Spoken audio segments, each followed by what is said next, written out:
यूँ तो गवर्नमेंट अक्सर दावे करती है कि बेटी बचाओ बेटी पढ़ाओ, मगर ये दावे सिर्फ दावे रह गए हैं।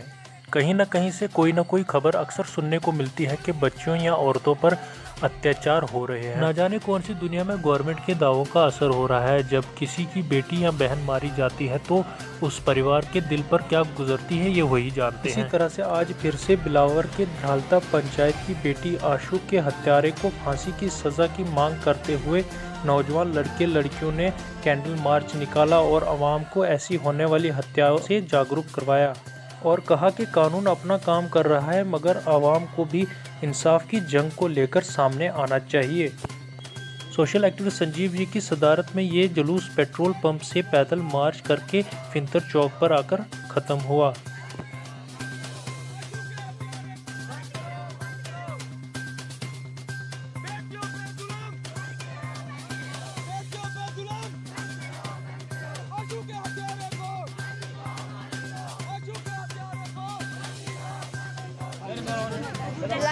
कुछ दिन पहले बिलावर के द्रालता गांव में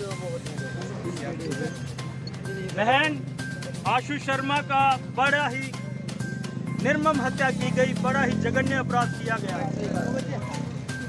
उस बहन के 8 महीने का वो गर्भ से थी, 8 महीने का बच्चा उनके पेट में पल रहा था। उसके पति ही द्वारा उसका कत्ल कर देना और कुल्हाड़ी से कत्ल कर देना, जबकि हमारे समाज में जो भी गर्भवती महिला होती है उनका विशेष ध्यान रखा जाता है, लेकिन कातिलों द्वारा इस तरह की दरिंदगी और इंसानियत की सारी हदें पार कर देना, ये अपने आप में बहुत बड़ा दर्दनाक विषय है। उससे भी बड़ी चिंता की बात यह है कि इतना बड़ा हादसा होने के बाद ये किसी भी मीडिया का ये सुर्खियां नहीं बनता, चाहे वो हमारे स्टेट का मीडिया हो, चाहे हमारा वो राष्ट्रीय मीडिया हो। बहुत सारे अपने छोटी छोटी वारदातें जो है वो मीडिया की सुर्खियां बटोरता है, लेकिन हमारी बहन का इस तरह से दर्दनाक हादसा, जघन्य अपराध ये किसी भी मीडिया में ज्यादा ये हाईलाइट नहीं किया गया। जब बेटियों को इस तरह से कुचला जाएगा, बेटियों की इस तरह से निर्मम हत्या की जाएगी, तो हम बेटियों के लड़ाई कैसे लड़ेंगे, बेटियों को इंसाफ कैसे दिलाएंगे। आज जितने भी हमारे युवा साथी हैं, मैं आप सबका बहुत बहुत धन्यवाद करता हूं, क्योंकि you are the change maker, you are the future leaders, you will bring the change. ये जो लोग हैं ये अपने निजी स्वार्थ तक ही सीमित है। जहां से पैसा मिलेगा उसको प्राथमिकता मिलेगी, उसको हाईलाइट मिलेगी, उसको कवरेज मिलेगी। एक गरीब की बेटी जिसकी इस तरह से बेदर्दी से उसकी हत्या की जाती है, उसको किसी भी मीडिया द्वारा, मैं अपने बिलावर के मीडिया की बात नहीं करता, उन्होंने जितना करना था उन्होंने बहुत अच्छे से उसको कवर किया, लेकिन जो हमारा स्टेट का मीडिया है, जो राष्ट्रीय मीडिया है, अगर आप देखेंगे ऐसी ऐसी न्यूज वहाँ चलाते हैं जिनका कोई भी उचित नहीं होता। लेकिन इस तरह की दर्दनाक हादसे ये अगर सुर्खियां नहीं लेगा, ऐसी बहनों को अगर इंसाफ नहीं मिलेगा, तो ये अपने आप में बहुत बड़ी शर्मिंदगी वाली बात है। बच्चों, आज से 5 या 6 महीने पहले भी इसी तरह की दरिंदगी का शिकार हमारी बहन शिल्पा भी हुई थी। उस बहन पर भी उसी के रिश्तेदार द्वारा लगभग 60 से 70 बार उसको धारदार हथियार से उस पर हमला किया गया। वहां पे भी सारी जो क्रूरता की हदें थी वो पार की गई। आज वो कातिल जेल के अंदर वहां पे रोटियां खा रहा है। हमने उस समय भी मांग की थी कि ये केस, इस तरह की जो रेयरेस्ट ऑफ रेयर केसेस हैं, हीनियस क्राइम्स हैं, इनको माननीय कोर्ट जो है हमारा जम्मू कश्मीर हाई कोर्ट, इनकी सुनवाई जो है वो फास्ट ट्रैक कोर्ट में इनकी सुनवाई हो और एक टाइम बाउंड में ऐसे कातिलों को सजा मिले। जब ऐसे कातिलों को फांसी की सजा मिलेगी तो ऐसे दरिंदों को एक सबक सीखेगा, उनको सबक मिलेगा कि आज के बाद वो किसी बेटी, किसी माँ की तरफ अगर इस तरह की मानसिकता रखेगा, उसको फांसी से कम सजा नहीं होगी। लेकिन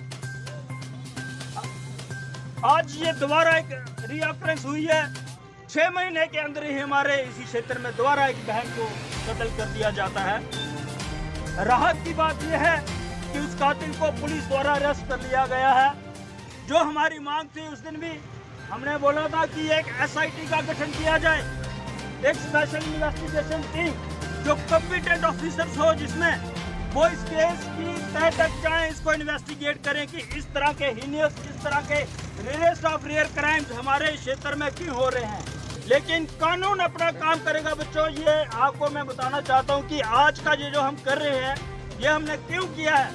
कानून अपना काम करेगा, पुलिस अपना काम करेगी, प्रशासन अपना काम करेगा, लेकिन समाज को जब तक हम नहीं जगाएंगे, समाज में जब तक इस बीमारी के खिलाफ जागरूकता नहीं लाएंगे, तो ये बीमारियां खत्म नहीं होंगी, बेटियों की हत्या बंद नहीं होगी, बेटियों पे अत्याचार बंद नहीं होगा, बेटियों की दुराचार बंद नहीं होगा।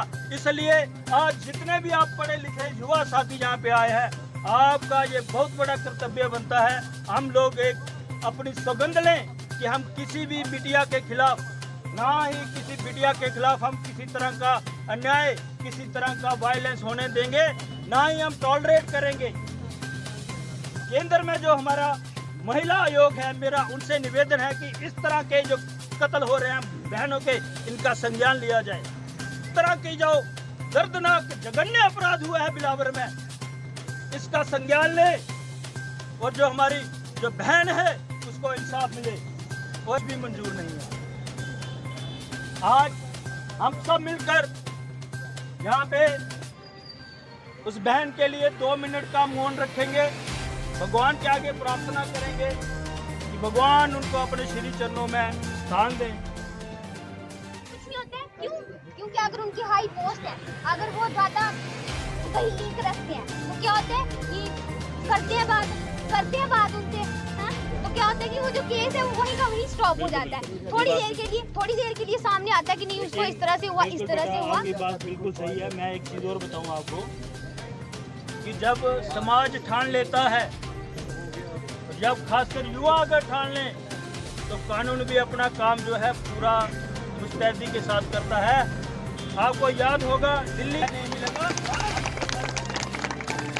शिल्पा वाला जो केस हुआ बेटा, मैं आपको शिल्पा वाले केस के लिए भी बता दूं, किसी को करनी अभी जो शिल्पा वाला जो केस, अभी भी उनके परिवार वालों से बात होती है।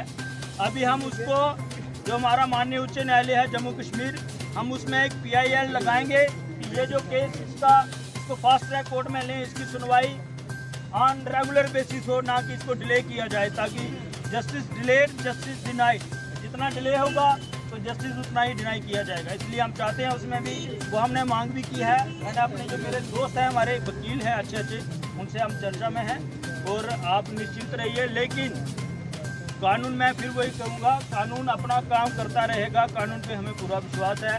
लेकिन हम लोगों को, जो समाज को जो काम करना है, जो इकट्ठा होना है, जो प्रशासन और कानून पर हमें दबाव बनाना है, क्योंकि लोगों की सुनवाई भी, लोगों की जो फीलिंग्स होती हैं उसका भी न्यायालय जो है उसका रिस्पेक्ट करता है। उसमें अवेयरनेस अगर अवेयरनेस होगी तो कुछ भी हो सकता है। यहाँ पे बिल्कुल अवेयरनेस नहीं है। लोग आएंगे, सुनेंगे 2 मिनट के लिए, फिर चले जाएंगे, किसी को कुछ याद नहीं रहेगा। मेन प्रॉब्लम यहाँ की यही है। ये समय है, क्योंकि हमें जो हमारे संविधानिक अधिकार है उसमें हमारे कर्तव्य भी है, और कर्तव्य यही है, समाज के लिए हमें अपनी वॉइस तेज करनी है। मुझे पता है, मैंने बाहर भी देखा, मैं इस केस का भी सबसे पहले